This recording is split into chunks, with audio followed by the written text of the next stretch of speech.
Today I'm going to show you how to make a homemade chicken stock like a chef.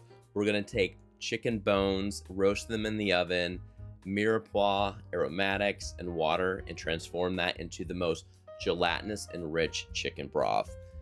And it's great for sauces and soups as well. So let's get started.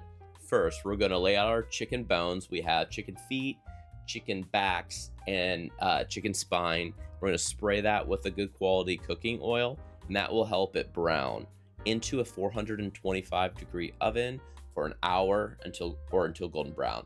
Next, we're going to prep our mirepoix, which is 50% onions, 25% carrots, 25% celery.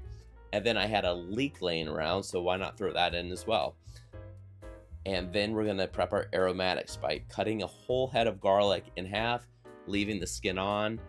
As you can see, we have some parsley stems, fresh thyme, black peppercorns, some dried bay leaves, and then our whole head of garlic. Next, we're removing our roasted chicken bones and transferring them to a large stock pot.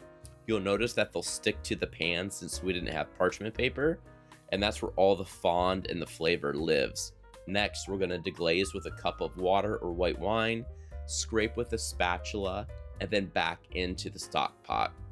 Next, we're going to top that off with our rough cut mirepoix and our aromatics, again with the garlic, peppercorns, thyme, parsley stems, and bay leaves. And then we're going to cover everything about 2 to 3 inches with cold water. You never want to use hot water when making a stock, or it will result in a cloudy stock.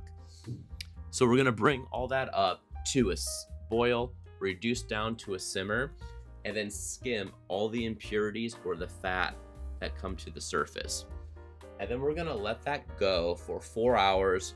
You don't need to go any longer than 4 hours because that's all the time you need to extract all the collagen. Using a spider, transfer the big bones and the vegetables to another container. Set up your straining station with a fine mesh strainer, a cheesecloth, and then pour the stock through for a crystal clear stock into plastic quart containers. And then always make sure to label and date your stock, cool down to room temperature, and then pop them into the freezer. Guys, that's how you make homemade chicken stock. I hope you like this recipe. Make sure to like, subscribe, and comment, and I'll see you at the next video.